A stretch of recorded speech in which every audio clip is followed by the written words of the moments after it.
Sir, question number 109. Honorable Minister, उत्तर सभा पटल पे रखा गया। supplementary number 1, Sri Raghav Chadha. Sir, इस सदन के नेता रहे स्वर्गीय अरुण जेटली जी, जिनके साथ मेरा व्यक्तिगत रिश्ता कुछ खट्टा मीठा रहा, वो कहा करते थे कि pre retirement judgements get influenced by post retirement jobs. और मुझे लगता है इस सदन में बैठे कई सारे साथी इस कथन से सहमति अपनी दर्ज करेंगे। सर, पिछले कई सालों से, एक लंबे समय से एक चलन चलता आ रहा है कि जजों की रिटायरमेंट के बाद उन्हें एग्जीक्यूटिव रोल्स या पॉलिटिकल रोल्स दिए जाते हैं।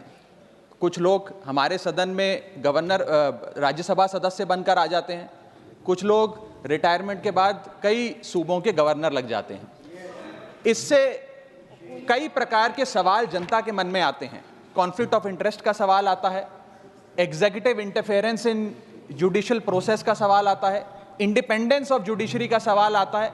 तो मेरा सरकार से ये सवाल है कि कुछ सुझाव जो लगातार कई समितियों के माध्यम से भी सरकार के पास आए, जो मैं अभी बताना चाहता हूं, इस पे सरकार का क्या विचार है। पहला, कि जजों की रिटायरमेंट के बाद एक कूलिंग ऑफ पीरियड होना चाहिए कि करीब करीब 2 साल तक किसी भी जज को रिटायरमेंट के बाद कोई एग्जीक्यूटिव या पॉलिटिकल रोल ना दिया जाए और किसी समिति की चेयरमैनशिप भी ना दी जाए।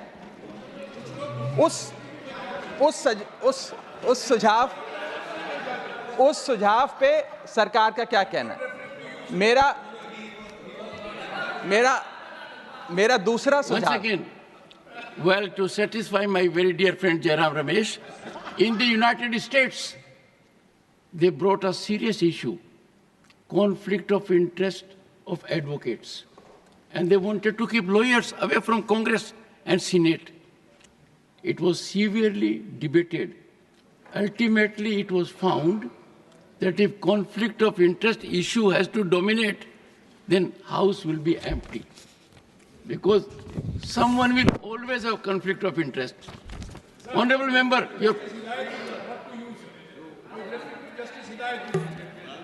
Justice Hidayatullah, honorable members, for your benefit, happens to be the only one in the country who was Chief Justice of India, Vice President of India, and also discharged the functions of President of India without being Vice President or elected President. Something very rare. We wish you the best.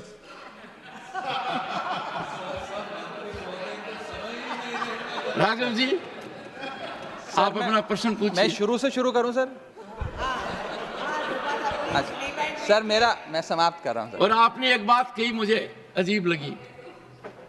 आपने कहा कि अरुण जेटली से आपके खट्टे मीठे रिश्ते थे। मेरे से भी आपके खट्टे मीठे हैं। ये खट्टे मीठे रिश्तों को अब आप छोड़िए। सर, आपसे तो मीठे रखिए। सर, आपसे तो मीठे नहीं सर, मैं सवाल तो खत्म कर लूं।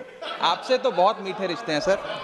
परमात्मा कह रहे आपसे हमेशा रिश्ते मीठे रहे, खट्टे ना हो सर।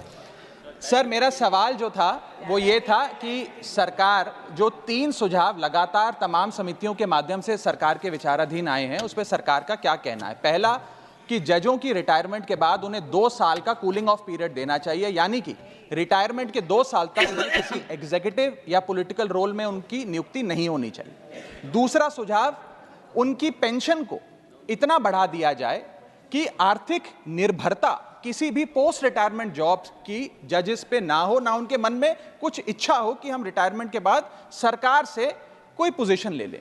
और थर्ड सुझाव सर, जो लगातार आता रहा है कि मेरिट बेस्ड अपॉइंटमेंट का एक प्रोसेस होना चाहिए जिसके तहत जजों को रिटायरमेंट के बाद नियुक्त किया जाए, ना कि सरकार की विम्स और फैंसीज के तहत। Honourable minister.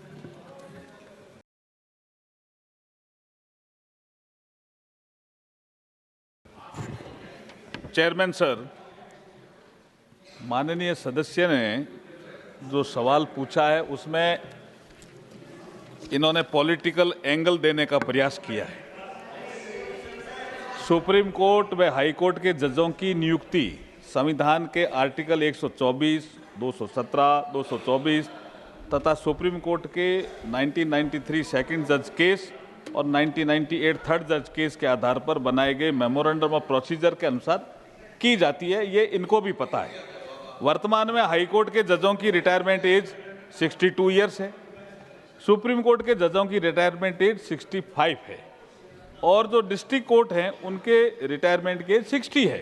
ये जिनका जिक्र कर रहे हैं कि एक चीफ जस्टिस कॉन्फ्रेंस हुई थी, उसमें एक रेजोल्यूशन लिया कि जजेस की रिटायरमेंट की एज बढ़ानी चाहिए। एक ये पार्लियामेंट स्टैंडिंग कमेटी जिनका जिक्र कर रहे हैं 2010 की, उसने भी अपनी 39th रिपोर्ट में कहा कि हाई कोर्ट के जजों की उम्र 62 से 65 करने का एक रिकमेंडेशन जिसका इन्होंने जिक्र किया, लेकिन इन्होंने इसका जिक्र नहीं करके एक दूसरा विषय रखा कूलिंग पीरियड का। मैं आपको ये बताना चाहता हूं कि वर्तमान में तो जजेज के जो रिटायरमेंट की एज है उसके बढ़ाने का कोई प्रस्ताव सरकार के पास विचाराधीन नहीं मंत्री है। जी आप ये बताइए, ये कूलिंग पीरियड क्या है? पहले मेरे समझ में नहीं आया है। सर, आप तो संविधान के ज्ञाता हैं और देश संविधान से ही चलता है। संविधान में कोई कूलिंग पीरियड का वर्ड है ही नहीं, इन्होंने इजाद किया है मोदी जी की आलोचना करने के लिए, और कोई विषय नहीं है। और मैं ये कहना चाहता हूं, जजेज के सुप्रीम कोर्ट और हाई कोर्ट में जब वो रिटायर होते हैं तो ये जो इंस्टीट्यूटरी बॉडीज बनी है ये मोदी जी ने बनाई है क्या? ये ट्रिब्यूनल बने हैं ये मोदी जी ने बनाए हैं क्या?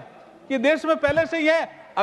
अगर आप एक्सपर्ट आदमी जो आपके योग्यताएं तय की हुई है कि हाई कोर्ट का रिटायर्ड जज होना चाहिए या हाई कोर्ट का चीफ जस्टिस होना चाहिए या सुप्रीम कोर्ट का रिटायर्ड जज होना चाहिए, अगर हम भरेंगे ही नहीं इनको तो इनमें काम कैसे होगा साहब?